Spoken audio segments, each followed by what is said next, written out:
আদর করতো, মানে সন্তানের মতো আদর করতো আর কি। এখনো করে, আমি আশা করি যে এখনো হয়তো সন্তানের মতো। ওরা একদম ছোটবেলা থেকেই মামুকে দেখছে, মামুকে স্যাড হয়েছে, আমি শিওর ও ফিল করে।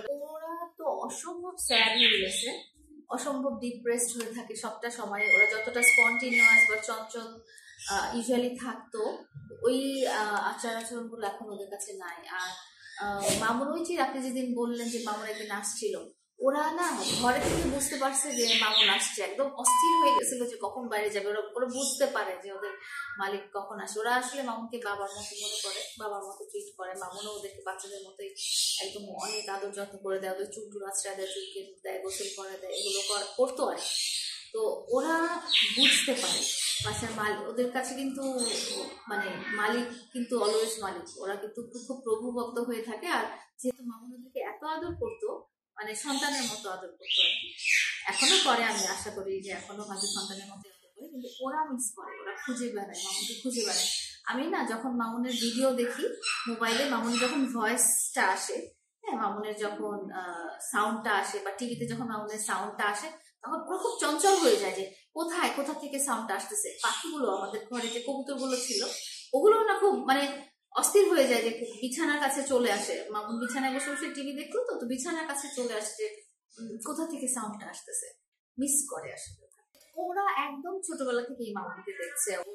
ওরা আমার কাছে 21 সালে এসেছে, তো মামুনও 22।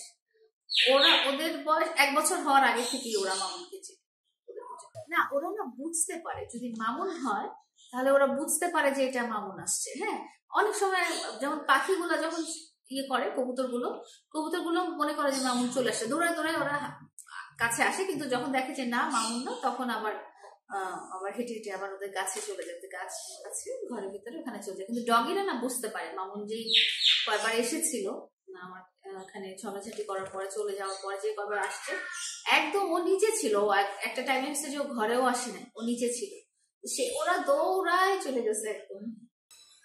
এই বিষয়ে আসলে ওর সাথে আমার কথা হয়নি, কিন্তু যখন আমাদের কবুতরটা, মানে আমাদের খুব কাছের একটা কবুতর, যেটা মামুন জড়ায় ধরে ঘুমাতো, ওই কবুতরটা মামুন চলে যাওয়ার পরে খুব অসুস্থ হয়ে গেছে। এখনো একদম এক্সট্রিম সিক, সে একদম খাওয়া দাওয়া করে না, ওকে আমি ফিডিং করাতে হয়। হ্যাঁ, ও কিন্তু মানে অ্যাডাল্ট কবুতর, কিন্তু মামুন চলে যাওয়ার পর এত অসুস্থ হয়ে গেছে যে ওকে আমার ওই ড্রপার দিয়ে ওকে খাওয়াতে হয়। ওকে আমি আমার কেয়ারটেকারকে দিয়ে মামুনের কাছে পাঠিয়েছিলাম যে দেখার জন্য। তো মামুন খুব স্যাড হয়েছিল ওকে দেখে, যে ও তো এত সুন্দর স্বাস্থ্যবান একটা কবুতর ছিল, এখন এরকম অবস্থা হয়ে গেছে। মামুনও স্যাড হয়েছে, আমি শিওর ও ফিল করে, কারণ পশু প্রাণী আদর করে, তো ও না, ও আমার মতোই, মানে ও পাখি পছন্দ করে, ও কুকুর পছন্দ করে, ও কবুতর পছন্দ করে, ও গাছপালা পছন্দ করে। ওর সাথে আমার অনেক মানে মেন্টালিটির অনেক মিল আছে আসলে এইসব ব্যাপারে, পোষা প্রাণী বা গাছপালা এসব শখের ব্যাপারে। কবুতর যেটা, আমাদের কাছে 2টা কবুতর আছে এখন, যারা আমাদের রুমে থাকে।